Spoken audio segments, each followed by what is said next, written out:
Thanks, Rod, and thanks for the opportunity to try and nest another paediatric talk into an adult vaccination session. We're on the crossover, so thank you very much for the invitation. Before I proceed, though, I'd like to acknowledge we're on Noongar Wudjuk, pay my respects to elders past, present and emerging, and acknowledge the contribution of the Aboriginal people to the Australian immunisation program. There is lots happening at the moment in this space. There's lots more work to be done. So really important time when we're thinking about vaccination for both Aboriginal people, but also all of Australia. So my disclosures.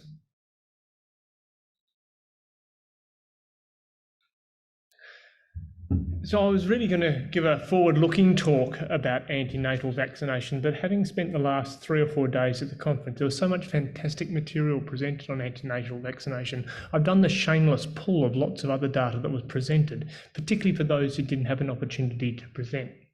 There was so many sessions going concurrently at the moment. Many of you would have missed out some of these things, so I've tried to pull some of those into my talk today. But actually, antenatal vaccination is not a new thing. We've known for nearly 140 years that smallpox vaccines prevent smallpox in newborns. So really the first experiment of antenatal vaccination. And this sentinel paper from Colombia, which is really 60 years old, showed that giving mums a tetanus toxoid vaccine, 3 doses, prevented neonatal tetanus. So clearly antenatal vaccines work, and we've got a number of vaccines on the schedule, which I'm going to cover. We've got some that are coming, which Peter has talked about, and really some in the pipeline. But I am going to highlight there are still some challenges in this space that we're needing to face to make sure that both mums and babies are protected. So I'm going to focus on flu and pertussis. Where are we up to at the moment? What's old, but also what are some new bits? I'm going to touch on COVID-19 because clearly we have had a significant journey with COVID-19 vaccines included in pregnant women. I'm going to touch on RSV, not the efficacy studies or the effectiveness studies that Peter's talked about, but some of the challenges that I see in my mind about actually how we move to a new program. I'm going to talk about coverage and equity because I do think this is highly relevant in this space and will continue to be highly relevant, and we need better approaches to this. And I'm going to touch on 2 new vaccine candidates, which I do think that we will see over the next 5 years, still in clinical trials, but really will shape antenatal vaccines and importantly shape disease in newborns going forward. So, flu. I've used these slides before. I've also spoken that, one of my indelible memories of the 2009 pandemic was doing ICU rounds where 1 in 10 flu patients were pregnant. Walking through an intensive care unit where you're seeing a whole lot of pregnant women is really a stark reminder of flu is a disease that affects pregnant women and their newborns. And importantly, pregnancy is an independent indicator for severe disease. On that plot on the left-hand side is pandemic flu, and hospitalisation, ICU and deaths are all higher in pregnant women compared to their aged, matched, non-pregnant colleagues and friends. And this is an important slide because it really highlights that influenza vaccine works.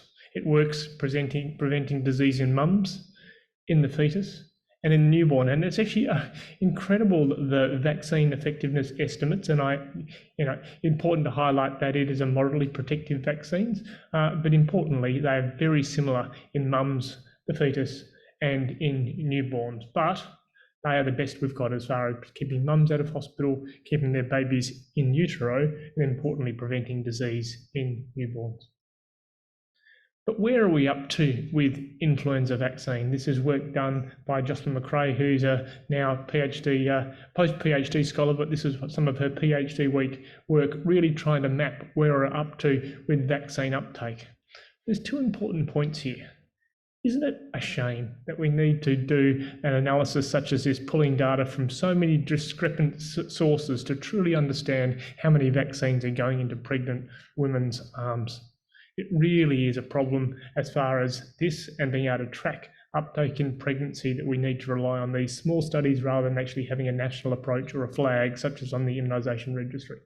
But importantly, it does highlight that even in the best performing states, and I'm going to be parochial, WA and Victoria are the best performing states in this space, vaccine uptake is only about 70% for flu. These are some local data as well. And the reason I put this in, and don't worry so much about the percentages because they've included the unknowns, but importantly, post 2000, our rate of uptake in antenatal women has dropped off like it has in many populations. So we do need to refocus. We do need to recalibrate our programs and think about how do we work in the post-COVID environment, because less pregnant women are getting vaccinated for flu now than they were before. These are data that are also pulled together by Jocelyn that really look at vaccine effectiveness over time. And vaccine effectiveness in infants over time wanes. It's not surprising. It's a maternal vaccine. You're relying on passive antibody that's transferred across the placenta. But importantly, vaccine effectiveness works well for the first 2 months, but wanes thereafter. And so really a bit of a shameless plug for a clinical trial we're running at the moment, trying to recruit infants from 2 months to give them a standard influenza vaccine and comparing to those given at 6 months, looking at safety and immunogenicity, to really try and close that gap that opens up between 2 months of age and 6 months of age when they can access a vaccine. And also, a key step if we're going to think about influenza vaccine as part of the NIP on the routine schedule rather than a separate standalone schedule, seasonal schedule, one of the barriers to getting high uptake, making it more routine. So let's get into pertussis. Someone asked me this week, where did all the pertussis go? And do you know what? I don't know. It is amazing that our pertussis rates have remained low despite increasing rates of many of our vaccine preventable diseases in a post-COVID environment. And remember, this was at a time in the 2014s, 15s, 16s where we had very high pertussis rates. Now, I'd like to say it's because we're vaccinating so many pregnant women. Probably not. Something's happening in the pertussis space and I don't understand it. But Bordetella pertussis is a pathogen that is not going to go away. Both natural immunity and vaccine-induced immunity is insufficient to eradicate it. It is going to be ever present, and there are cases, they're just low at the moment, so it will rise. So we do need to continue that pertussis is a key component of our antenatal vaccine program. This is a shameless plug for some data that was presented this week, and this is work that's done by collaborators in Western Australia, Northern Territory and Queensland, looking at a linked data set, really looking at antenatal vaccine and vaccine effectiveness. And this data set has been useful for a number of analyses, but these are the data that were presented this week about the effectiveness of pertussis vaccine. And the top plot on the right, on your right-hand side, shows the vaccine effectiveness of a maternal vaccine program is about 70% and holds up for the first 6 months and wanes thereafter, as you would expect. One of the uncertainties we've had about antenatal pertussis vaccination is whether it is impacted on by the infant schedule. And this was an opportunity to analyse that here. And importantly, I put this up to show that there potentially is some blunting, but it doesn't occur until the 3rd dose. Let me explain these to you. So importantly, in vaccinated women compared to unvaccinated women, the effectiveness of a single dose is about 60 to 70%. 2 doses, getting to 80%. And really, it's only until your 3rd doses you may be starting to get some interference. This is tantalising, but importantly, it shows that actually, you know what? Maternal vaccine works and infant vaccine works. We're getting to children to the age of 6 months where severe outcomes are really uncommon at that age group, and importantly, really uncommon in those who've already received 2 infant doses. And importantly, a whole collaborative group who've pulled these data together. So where are we up to with uptake of pertussis? We're doing better than we are flu, and we've done better for pertussis than we've done for flu over the last 5 years consistently. So in some jurisdictions, they're getting close to 90%. Some aren't at this stage, and there's significant discrepancies between that. But similar pattern in the WA health data, we're seeing a drop-off. We all need to remind ourselves of the importance of pertussis vaccination for pregnant women, and we need to be on the front foot, otherwise we will see rates continue to fall. So there has been a lot of work looking at this discrepancy between flu uptake and pertussis uptake, and I won't try to present the totality of that to you today, just to highlight actually it is probably multifactorial.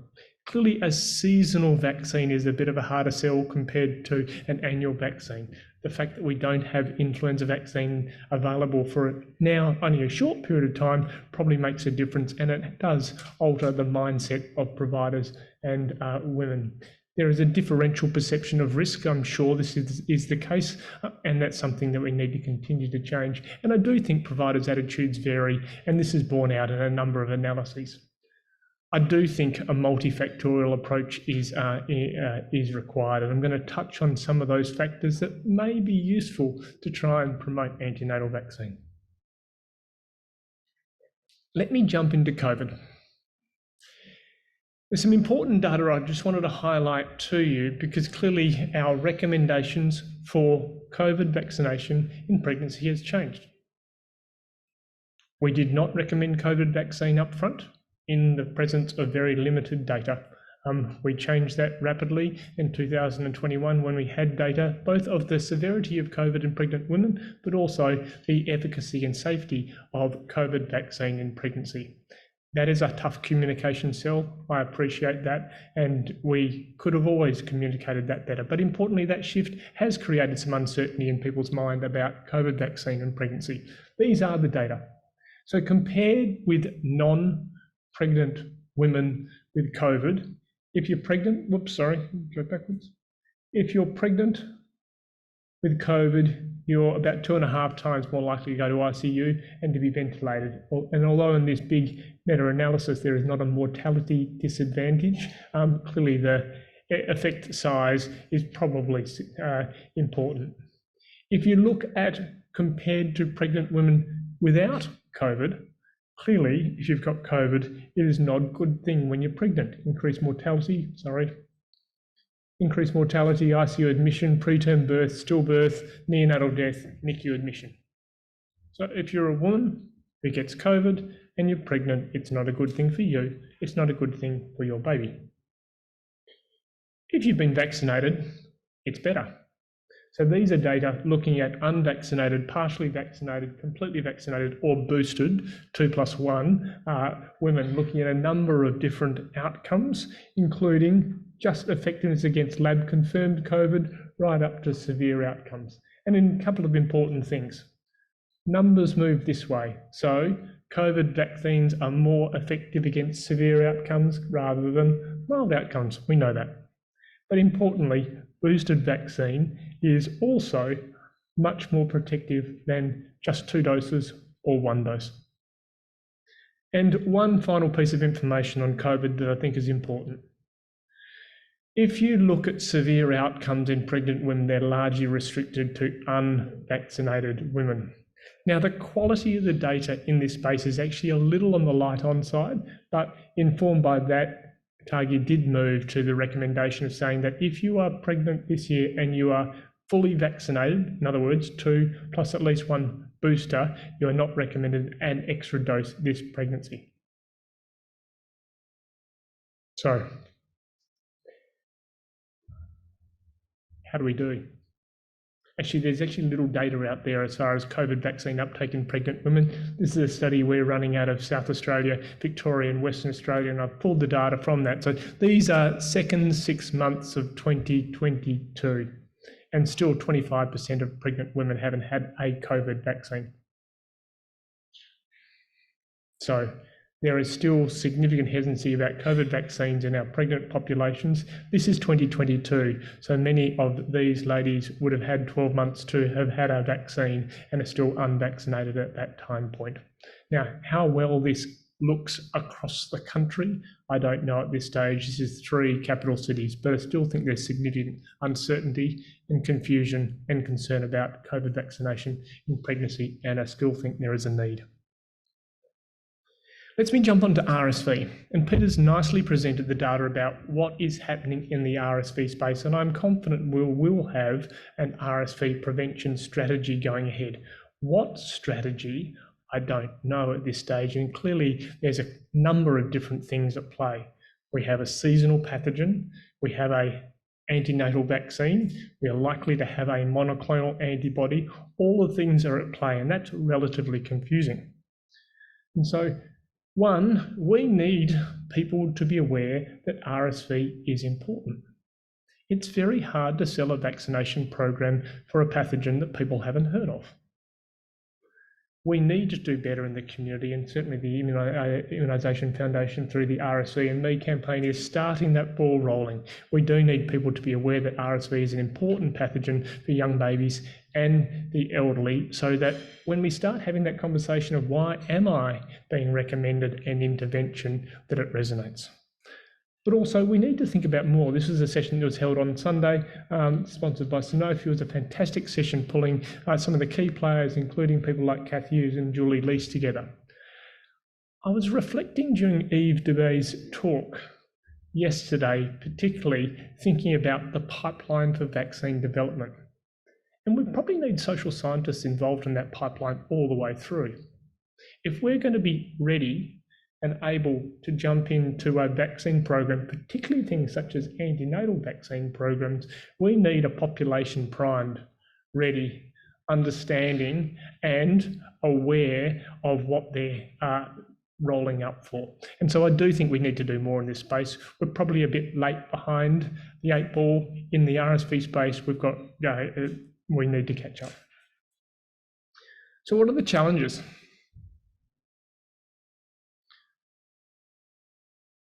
Michelle Giles showed this, and I thought it was actually really quite a poignant moment, because we need to do more. It's not just about having a product in the fridge. It's not going to get in the arm unless we can actually do more as far as 1, talking to people, 3, making the community need and highlighting the benefits of that.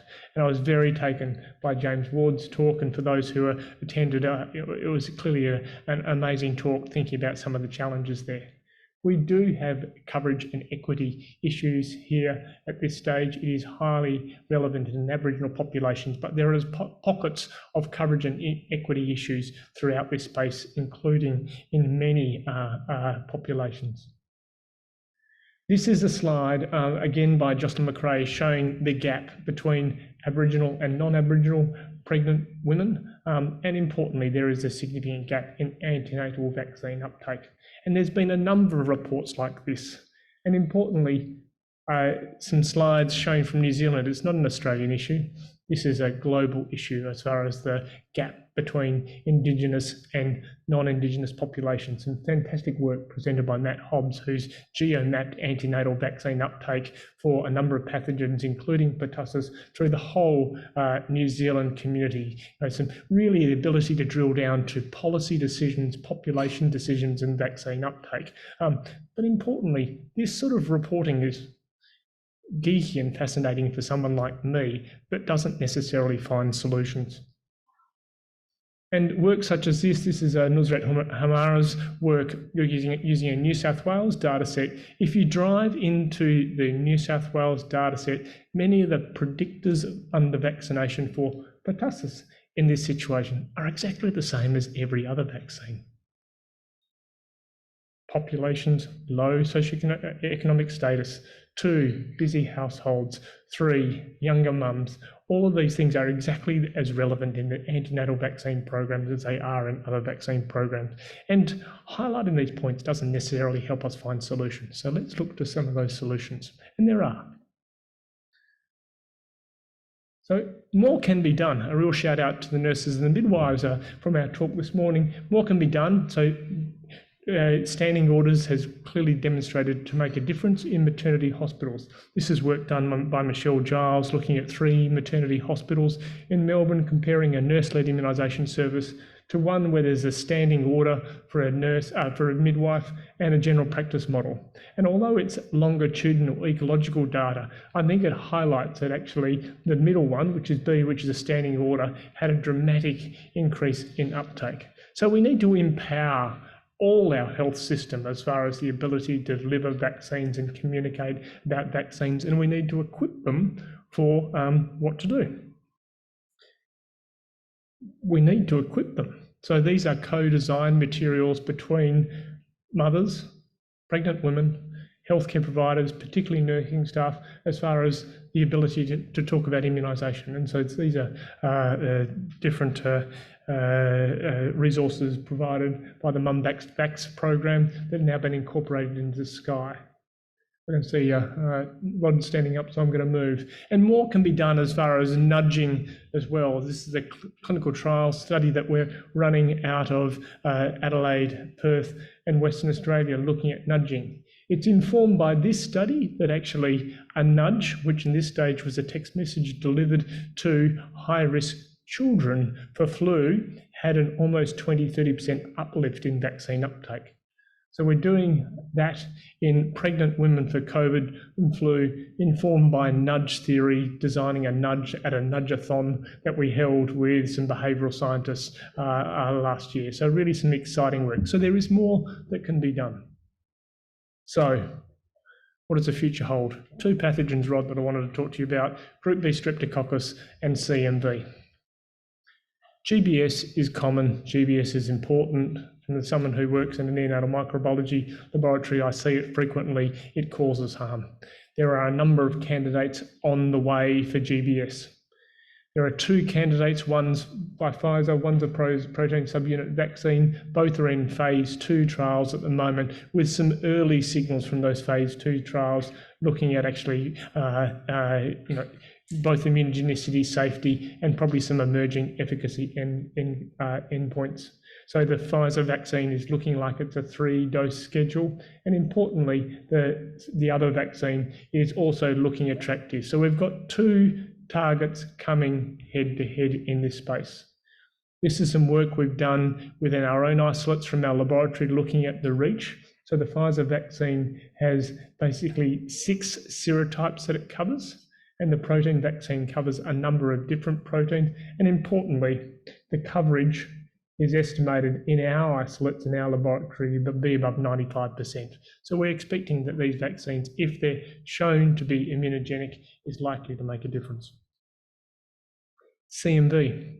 So CMV vaccines are on their way. CMV is the most common perinatal congenital infection at this stage, causes disease in about 15% of those, and it's estimated to occur in about 1 in 400 women. So CMV Victory is a trial that's currently running. It's an mRNA vaccine. I know Peter's leading the charge in Western Australia, and importantly gives an opportunity to try and prevent this disease, which is the most common preventable causes of deafness and neurodisability in infants. So importantly, some exciting times ahead. And with that, I'll stop and be very happy to take questions. Thank you very much. So online vaccines during pregnancy. If we consider all vaccines in pregnancy, isn't the ethos more about they're not recommended because there's a lack of safety data rather than there's actually any signals that say they're dangerous? I think it's a philosophical thing where we've stayed away from pregnancy because we're concerned we'll do some damage rather than there's evidence or we're too cautious. I don't think we're too cautious. I agree with your first statement. We have stayed away, particularly in clinical trials, because people are cautious in this space. We do need to, though, enrol pregnant women early in clinical trials to demonstrate safety and efficacy as well. And also, we need to collect the data in the early phases of release and promote that data as well. I think the flu vaccine is an interesting story. We sat on our hands even though we knew it was safe for years in this setting and probably not really highlighting that. So I think we can do more. So it's one, enrolment of pregnant women in early studies, and 2, its promotion of the data. Thank you. Question. Thank you, Chris. I was completely fascinated with that. It's Caroline McMahon. I'm representing the Department of Justice, but I'm a rather passionate midwife as a second hat. I guess a comment and a question. Firstly, a comment following on from the conference in the week and bringing syphilis into the equation as well and getting women to antenatal care. Midwifery group practice is the gold standard of maternity care in Australia. Midwives have a multiple role in antenatal care. I've been a midwife for nearly 30 years, and what I'm expected to deliver in antenatal care far outweighs what it did 30 years ago. So there's an enormous role for midwives here. It's not only vaccination that we discuss, It's breastfeeding, protecting newborns, looking at infant vaccination, family domestic violence. It's a whole role of how we keep our infants safe. So my question to you is, in your professional circles, are you discussing the role of midwives and a greater role? And I'm really pleased to hear that that was brought up with independent immunisers that could do that. Are there professional bodies of midwives being invited to these conversations around collaboration and how we can assist with this? Thank you. I think, yeah, great question, and thank you for that. And I think you've answered it, probably not enough. We are going to rely, we need to rely, and we need to facilitate greater midwifery-led care. I'm a believer of I'm not sure, it doesn't bother me which healthcare provider is providing a vaccination as long as someone gets vaccinated. So we need to use all elements of our health system to make sure we get good vaccine uptake. Primary care, midwifery-led care, pharmacy, I think they're all relevant. I take the point about how busy an antenatal clinic gets, and part of that standing orders piece was how do we take it away from the individual midwife and make it part of the system. The system says it's normal for people to come to an antenatal clinic and get their vaccine. It may not be your primary midwife who's doing all of that because of the challenges of what you need to fit in, but let's make sure the system facilitates vaccine. I think also highlighting some of the equity issues, particularly with your current role, there are plenty of women, particularly in the justice system, that we need to think about as well. Another question. Yeah, go. Sorry. How can we as a forum, as professionals, advocate for a tick box opt-in option on air to indicate when someone's pregnant and they're getting a vaccine? How can we as one voice do that? Because that will clean up the data so much more and stop us from trying to create our own databases in the jurisdictions. Yeah, a great question. Clearly it's broader than the pregnancy issue. How do we include the comorbidity issue in AIR as well? There are clearly some technical challenges of when you're pregnant and not pregnant, but we need to do this. It is clearly the Achilles heel of AIR, and I think this group can have a voice in that space to push forward with AIR. Now, AIR does have some challenges about where it sits within the Commonwealth Government. It's not necessarily health that drives a lot of the decisions around AIR, but we need to continue to advocate. So it's a usable tool for us at an individual level in the clinic, at a state level, looking at programs, and at a national level. To some final questions online. Thoughts on pertussis and I guess moving on to cocooning, because it's a part of vaccines, but it's not part of family, friends, and all that sort of stuff. And I know the work out of the US didn't show the benefit. And then, So this is not an area that I've looked at a lot in the last year. My understanding of the cocooning data is it really doesn't add much greater to a good antenatal program and, importantly, an infant program. But with still 15% of women not getting a pertussis vaccine around the country, and may be important in other areas, we may need to think about cocooning is important in certain high-risk situations. But as a national policy, I think antenatal vaccines wins hands down. The question that came up about midwives being included, do you think the way Australian health system is working in silos, that we're running into problems? So until the obstetricians saw the intensive care flu cases, they were a bit ambivalent about it, and then came on board and it made a huge difference. So what about the transplant people who aren't into the shingles vaccines? What about the other haematologists who aren't necessarily aware of them? Do you think that's a system thing where groups like midwives, groups like haematologists and other specialties don't see immunisation as part of their normal work?